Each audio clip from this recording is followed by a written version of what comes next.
Hello students, I'm Chandra Prakash. Today we are going to start our new lecture of class 8 science. Our topic is application of manures and fertilizers. खाद और उर्वरकों के अनुप्रयोग. Okay student, हम start करते हैं. Crop plants obtain their requirements of mineral nutrients from the soil. जो crop plants होते हैं बच्चों, फसल के पौधे जो होते हैं, ऑब्टेन दियर रिक्वायरमेंट्स मतलब उनकी जो रिक्वायरमेंट होती है, उन्हें जिन मिनरल्स की ज़रूरत होती है, मिनरल और न्यूट्रिएंट्स की ज़रूरत होती है, वे किससे ऑब्टेन कर लेते हैं? फ्रॉम द सोइल, मिट्टी से ऑब्टेन कर लेते हैं. Okay. Continuous growing of crops in succession render the soil deficient in the nutrients. ये क्या कहता है? कंटिन्यूस ग्रोइंग मतलब लगातार फसल की बुआई जो होती है, फसलों को उगाना. In success render the soil efficient in the nutrients. वो क्या करता है?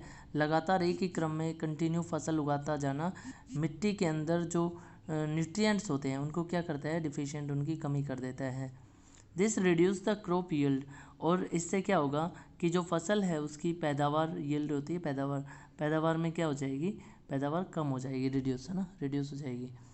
The problem can be overcome if the field are left uncultivated or fallow for some time. So student, ये हमें क्या कहता है कि this problem can be overcome मतलब इस समस्या से हम क्या पा सकते हैं? निजात पा सकते हैं. If the field are left uncultivated मतलब या क्या किया जाए? यदि जो खेत है उसको क्या नहीं किया जाए? कल्टिवेट नहीं किया जाए. मतलब लेफ्ट अनकल्टिवेट, उसको बिना जुताई के छोड़ दिया जाए, है ना. मतलब खेत में हल ना चलाए जाएं कुछ टाइम के लिए, उसको ऐसे ही छोड़ दे. और फैलो फॉर सम टाइम्स, और मतलब उसमें कुछ समय के लिए बुआई ना की जाए, फसल ना उगाई जाए. Fallowing is a method of allowing land to naturally regain the nutrients and is to leave land free for one or more season. So student, ये हमें क्या कहता है कि अब देखो, फैलोइंग है वो कैसा मेथड होता है?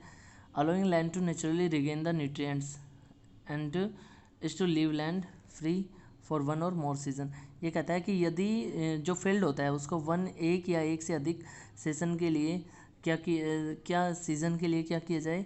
उसमें बुआई ना की जाए, तो क्या होगा कि जो उसके न्यूट्रिएंट्स होते हैं मिट्टी के, वो क्या कर लेगा? रिगेन कर लेगा, नेचुरली प्राकृतिक रूप से उनको रिगेन कर लेगा. मतलब खेत में हमें जो ये डालते हैं खाद वगैरह, यूरिया, ये डालने की ज़रूरत नहीं रहेगी. ओके.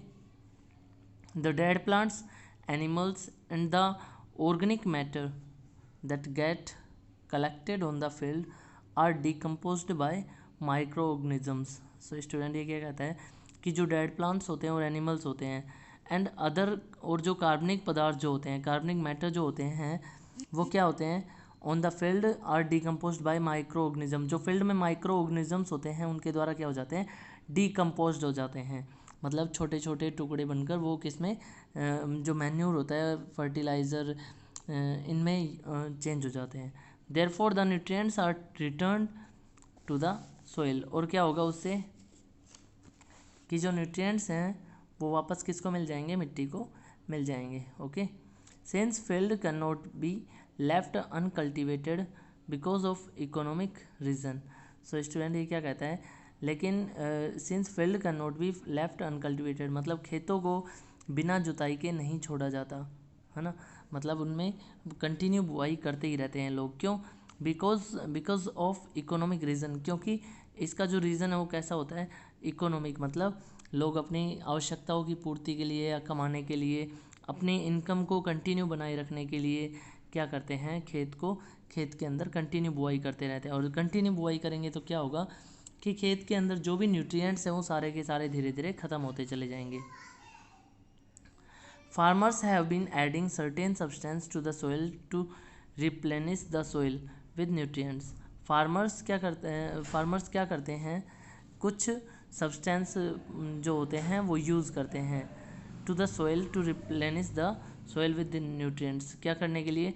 जो मिट्टी में उसके न्यूट्रिएंट्स होते हैं उनको वापस उनकी पूर्ति करने के लिए, या न्यूट्रिएंट्स को वापस मिट्टी में, न्यूट्रिएंट्स की जो मात्रा होती है वो वापस मिट्टी में बढ़ाने के लिए वो किसका यूज़ करते हैं?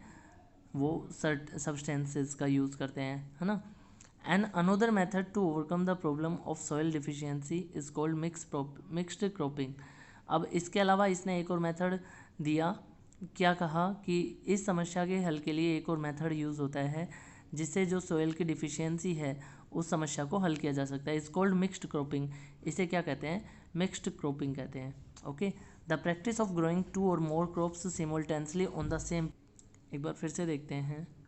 The practice of growing 2 or more crops simultaneously on the same piece of field is known as mixed cropping. मतलब the practice of growing of 2 or more crops मतलब एक या एक से ज़्यादा फसल को एक ही खेत में बोना क्या होता है? बुआई करना मिक्स्ड क्रॉपिंग होती है। It is an age old practice in our country. यह हमारे जो देश की है वो पुरानी प्राचीन काल की प्रथा है। Farmers use to mix the seeds of 2 crops and sow in the field. जो फार्मर्स होते हैं वो क्या करते हैं? 2 फसलों के जो बीज होते हैं उनको आपस में मिक्स कर लेते हैं और उसे किस में उगा देते हैं? खेत में उगा देते हैं। The crops are chosen in such a way that the product and waste material from one crop help in the growth of the other crop. ये जो बीज होते हैं या फिर 2 फसलें एक साथ उगाने की जो उगाए जाते हैं, 2 फसलें जो एक साथ उगाई जाती हैं वो क्या देखकर उगाई जाती हैं कि the crops are chosen in such way that the product and waste material from one crop. मतलब एक क्रॉप के प्रोडक्ट जो हैं और वेस्ट मटेरियल जो हैं वो क्या करें? Help in the growth of the other crop. दूसरी क्रॉप के ग्रोथ में क्या करें? हेल्प करें। For example, if a cereal crop such as wheat is grown along with a leguminous crop such as pulse. Okay, तो ये क्या कहता है? जैसे कि एग्जाम्पल देख सकते हैं कि सीरियल क्रॉप मतलब अनाज वाली फसल के साथ, जैसे कि गेहूं के साथ क्या लेग्यूमिनियस मतलब फलीदार क्रॉप, फलीदार फसल उगाई जा सकती है। सच एज पल्स जैसे दाल की फसल।